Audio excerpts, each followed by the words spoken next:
enough humanoid features, with the result that she can be described as the first Homo sapien. Now you mean Lucy? No. Skeleton No. Lucy. Is it Lucy? Lucy, I think, is a different skeleton. Could be, I don't remember exactly, but I remember that if Lucy was born, or her bones were discovered somewhere in Kenya or other East African countries thereabout, then perhaps you are talking of the same person. Olduvai. Pardon? Olduvai. Where is that? Tanzania. Tanzania. So could be Lucy. Could as well be. Because Lucy, I remember, is one of the oldest bodies discovered, but whether it is the Lucy which gave rise to this controversy, or was it some other discovery, I am not sure of that. Yes, please. And if, as it has been explained, that the scientists are saying they've discovered that the first person who was created may be a woman and she was black. How do it came for us to get the black and the white? This is exactly what has been spoken of in the Holy Quran. You see, I'll explain two things to you in this connection. Number one, isn't it surprising that the first verse, which is recited at the nikah ceremony of every Muslim, speaks of a female giving birth to other creation, not of a male. It says, Ya ayyuhan nasu taqu rabbakum allazi khalaqakum min nafsin wahidatin wa khalaqa minha zawjaha. It's a very crucial and very fundamental verse which should never be forgotten by Muslims. Quite contrary to the Bible, it says it was a female from which we created her spouse, and not that a male, it was a male from whom we created his spouse. So those Christian scholars who believe or who, propagate that the Rasulullah Karim Sallallahu Alaihi Wasallam copied from Bible are given a lie of this one single verse among other things. No man on earth at that time could ever have believed that the first person who was live, I'm talking not of talking of human being, I'm talking of persons, and I'll clarify why, was a female. Because the Holy Quran says that the first person from whom we have created you was a female, then from that female ultimately we created her spouse, and then both of them multiplied until men and women were born. This speaks of a much longer history than the history of humanity. This verse speaks, in my opinion, of asexual birth preceding sexual birth. It says that we created you from something, a type of life, which was not yet divided into male and female. And because it was not yet divided, so it was referred to as mother. Because without coming into union with a male, it gave birth. So in scientific terms, I would call it asexual birth, asexual process of proliferation.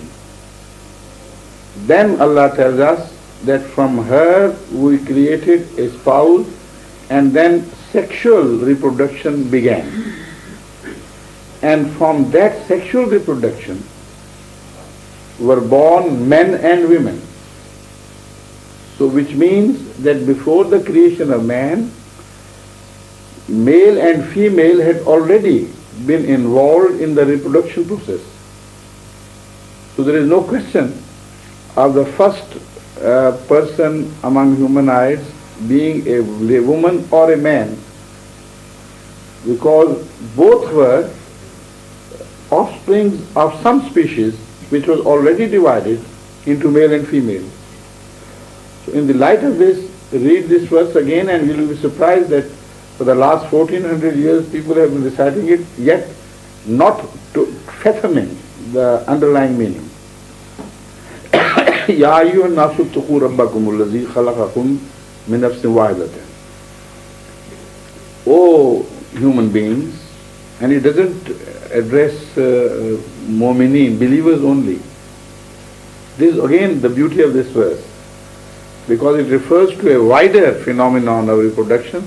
So it doesn't speak of mu'mineen or believers. It says, O human beings, bring to mind that we created you from single person. And from that single person, we created ultimately a spouse. وَخَلَقَ مِنْهَا زَوْجَهَا وَبَثَّ مِنْهُمَا. And from these two participants, بَثَّ مِنْهُمَا رِجَالًا كَثِيرًا وَنِسَاءً, we ultimately spread the race of human beings, both male and females, in large numbers. So in nutshell, it contains the entire history of reproduction of life itself, not only of human beings. See? Quite understood. Yes, please. There is a professor from Leiden University, he gave his speech that the Quran is very tolerant, but still it discriminates on 2 points. One, in the case of testimony, the woman, and inheritance question. I have already spoken on this. The first is wrong, because he is following the medieval Muslim scholars and believes in whatever they tell him. While, as I have repeatedly proved, the Holy Quran does not differentiate and discriminate between the male witness and female witness. It's not possible. So, it's a long argument. I don't want to go into that here, but I have already spoken on it repeatedly, and also I think